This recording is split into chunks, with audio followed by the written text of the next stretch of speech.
Hello students, आप लोग लगा रहे थे सेट 5 क्वेश्चन 2022 का सेट 5।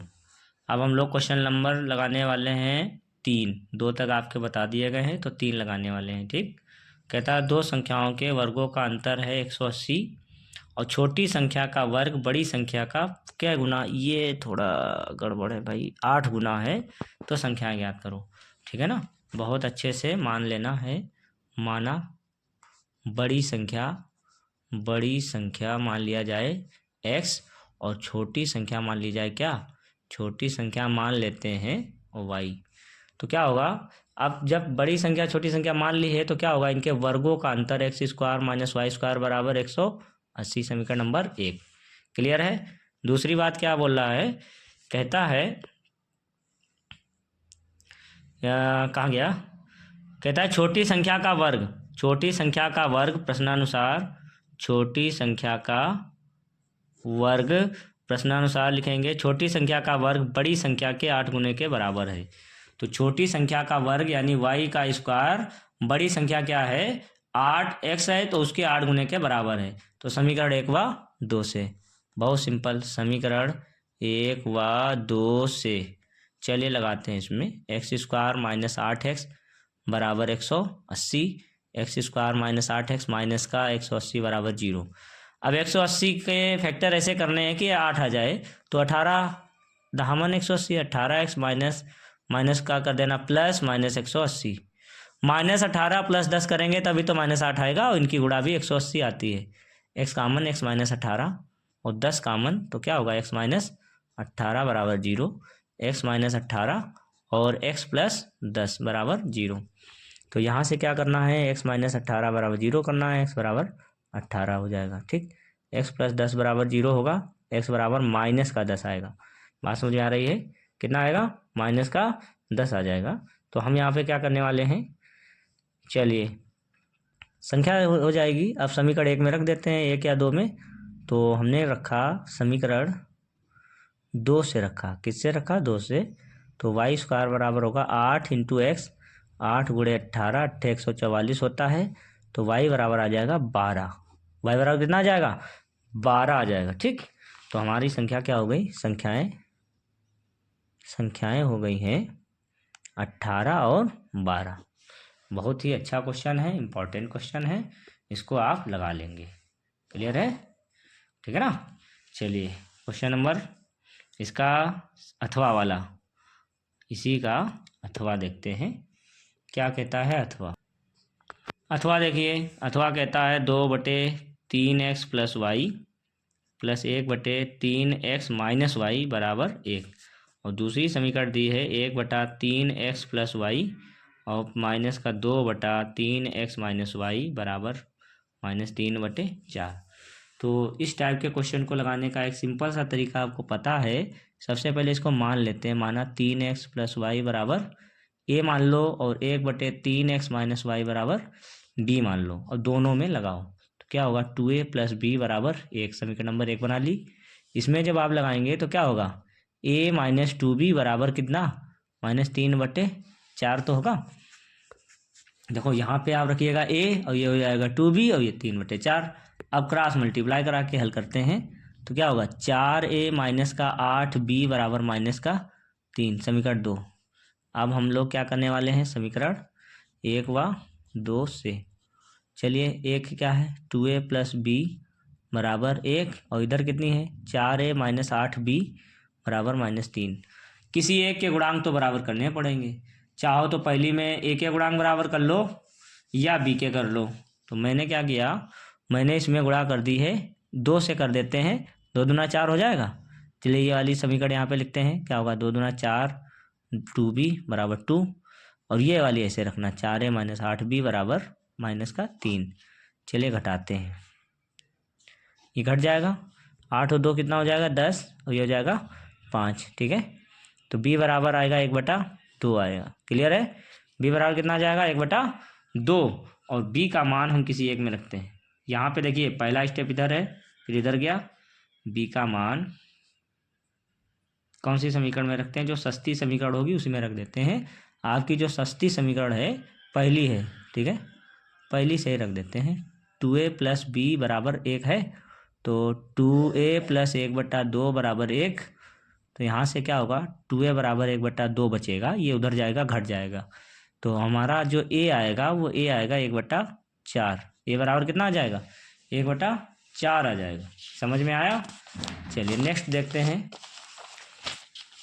और जो माना था उसको लिखते हैं 1/3x प्लस वाई बराबर था a, तो 1/3x प्लस वाई बराबर 1/4, a का मान तिरछी गुणा, तो ये आएगा 3x प्लस वाई बराबर, ये समीकरण नंबर 3 हो गई। समीकरण नंबर कितनी हो गई, 3।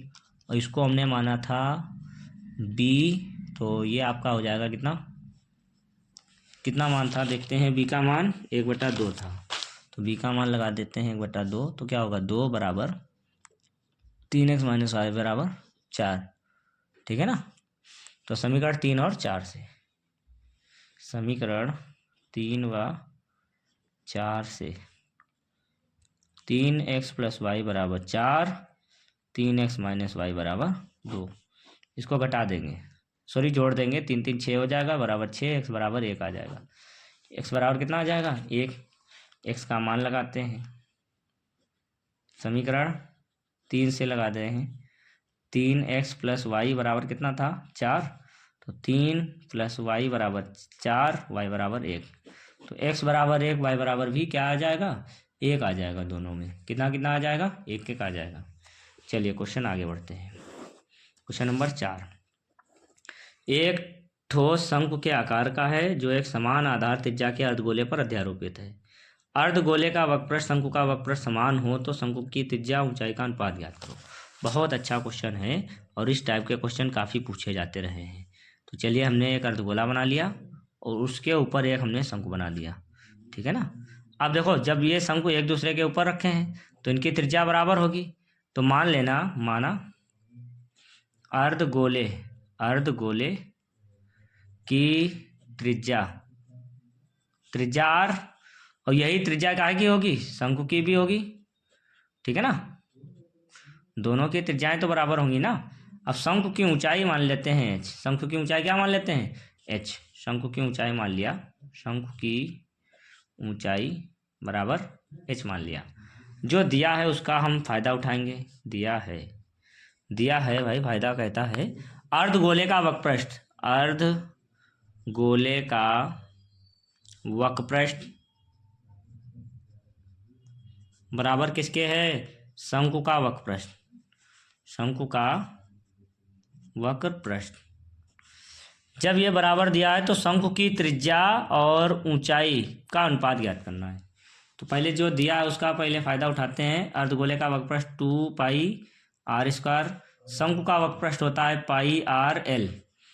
तो पाई से तो पाई कटेगा, एक r से r कटेगा, तो l बराबर आएगा 2r, l बराबर कितना आ जाएगा 2r आ जाएगा। क्लियर है। यहाँ पर h नहीं है आपके पास, तो आपके पास एक फार्मूला होता है l² बराबर h² प्लस r² होता है कि नहीं। तो l के स्थान पर मान लगा देना, 2r का स्क्वायर बराबर h² प्लस r², ये हो जाएगा 4r² बराबर h² प्लस r² इधर घटाना जाके r² घटेगा, तो h² बराबर आएगा 3r²। अब हमसे पूछ रहा है क्या, शंकु की त्रिज्या, ये हो गई त्रिज्या और ऊंचाई, तो 1/3 तो आएगा, ये हम इधर ले आए हैं और इसको इधर भेज दिया है, ठीक। अब यहाँ से जब आप वर्गमूल लीजिएगा तो r/h जो आएगा 1/√3 आएगा। समझ में आया। तो शंकु की त्रिज्या और ऊंचाई में अनुपात आएगा 1/√3। कितना आ जाएगा, 1/√3 आ जाएगा। समझ में आया। तो बहुत ही कठिन क्वेश्चन नहीं है, 6 नंबर में आया। तो आपको ऐसे लगाना, अर्धगोले की त्रिज्या और शंकु की त्रिज्या बराबर है, ऊंचाई मान लिया, ठीक। दोनों के वक्रपृष्ठ बराबर थे, यहाँ से एक कंडीशन निकली। समझ में आया। और यहाँ से जो कंडीशन निकली तो एक फार्मूला ये लगा लेते हैं, सिंपल है। चलिए इसका आंसर भी आपका आ रखा है, 1/√3 आ रहा है, ठीक। अब इसका अथवा वाला पार्ट देखते हैं। इसका कौन सा अथवा पार्ट क्या कहता है, थोड़ी सी राइटिंग आप समझ लीजिएगा। कहता है 12 सेंटीमीटर, 16 सेंटीमीटर, 20 सेंटीमीटर व्यास वाले धातु के 3 गोलों को पिघलाकर एक नया ठोस बनाया जाता है, ठोस गोला। तो इस ठोस गोले का व्यास ज्ञात करना। क्या ज्ञात करना है, व्यास। तो सबसे पहले क्या होगा, माना तीन गोलों की त्रिज्याएं क्रमशः मान लेते हैं। बताओ, ये क्वेश्चन 6-6 नंबर में आ रहे हैं, तो कितना सरल है आपका पेपर। आप घबराइए नहीं, आपका पेपर बहुत अच्छा होगा। पहले का व्यास दिया है कितने का, 12, तो R1 कितना आ जाएगा, 6 सेंटीमीटर। दूसरे का व्यास दिया है 2R2 16, तो R2 आ जाएगा 8 सेंटीमीटर। और तीसरे का आ जाएगा 2R3 बराबर 20, R3 बराबर आ जाएगा 10। ठीक है ना, घबराने की कोई ज़रूरत नहीं। जब कभी भी 3, 4, 5, 10, 20 जितने भी हों उनको मिलाकर एक नई आकृति बनाई जाती है, तो सबके आयतन क्या रहते हैं, बराबर रहते हैं। क्या रहते हैं, बराबर। तो हम क्या करेंगे, तीनों गोलों का आयतन, क्योंकि तीनों गोलों का आयतन बराबर बड़े गोले का आयतन, तीनों गोलों का आयतन क्या होगा, 4/3 पाई R1 क्यूब, 4/3 पाई R2 क्यूब, फिर होगा 4/3 पाई R3 क्यूब बराबर 4/3 पाई R क्यूब। हमने मान लिया बड़े गोले की त्रिज्या R मान ली है, क्या दिक्कत है। तो सबके पास 4/3 है, कॉमन ले चलेंगे, R1 cube, R2 cube, R3 cube, ये और ये कट जाएगा। R1 का मान कितना है भाई, कहाँ गया, 6 का क्यूब, फिर 8 का क्यूब, फिर 10 का क्यूब, तो ये हो जाएगा 216, 512, 1000। R क्यूब बराबर आएगा 1728, और 1728 का मतलब ये हुआ 12 का घन, R बराबर 12 आ जाएगा। बड़े गोले की त्रिज्या कितनी आ जाएगी, 12, और बड़े गोले का व्यास, बड़े गोले का व्यास कितना, सिंपल क्वेश्चन है, 2 × 12 24 सेंटीमीटर। कै सेंटीमीटर, 24 सेंटीमीटर। ठीक है ना। क्वेश्चन नंबर आगे बढ़ता है, 5वां क्वेश्चन। सिद्ध कीजिए निर्देशांक, कहता है समचतुर्भुज के निर्देशांक हैं। ये आपका A है -3, 2, B है -5, -5, C है 2, -3, और D है आपका 4, 4। देखिए समचतुर्भुज का निर्देशांक है, तो कैसे होंगे, कैसे जानेंगे समचतुर्भुज। समचतुर्भुज जो होता है उसकी सम्मुख भुजाएं, मतलब चारों भुजाएं क्या होती हैं, हमें सिद्ध ये करना है, ध्यान से देखना, सिद्ध करना है। समचतुर्भुज में चारों भुजाएं बराबर होंगी, AB बराबर BC बराबर CD बराबर DA। ये चारों बराबर आनी चाहिए और इनके विकर्ण बराबर नहीं आने चाहिए, यानी AC does not equal to BD अगर आता है तब हम कह पाएंगे समचतुर्भुज है। ठीक है ना। अगर ये बराबर आ जाएंगे विकर्ण तो ये वर्ग बन जाएगा। क्या बन जाएगा, वर्ग। वर्ग की भी तो चारों भुजाएं बराबर होती हैं, विकर्ण भी बराबर होते हैं। तो जब कभी भी ऐसा कोई क्वेश्चन आ जाए जिसमें कहे समचतुर्भुज है, आयत है, तो आपको 6 चीज़ें निकालनी है। क्या निकालनी है, 6 चीज़ें, चारों भुजाएं निकालनी है और दोनों विकर्ण निकालने हैं। क्लियर है। तो ये स्वयं करना है, ये आपको क्या करना है, स्वयं कीजिए भाई, ये आपको स्वयं करना है। ठीक, दूरी निकालना है तो ये आप आराम से निकाल सकते हैं, ये हम आपके लिए होमवर्क छोड़ रहे हैं। इसका अथवा पाठ हम जरूर बताएंगे, बहुत ध्यान से देखिएगा। कहता है पहले n पदों का योगफल इतना है, तो nवां पद और 20वां पद ज्ञात करना है। बहुत अच्छा क्वेश्चन।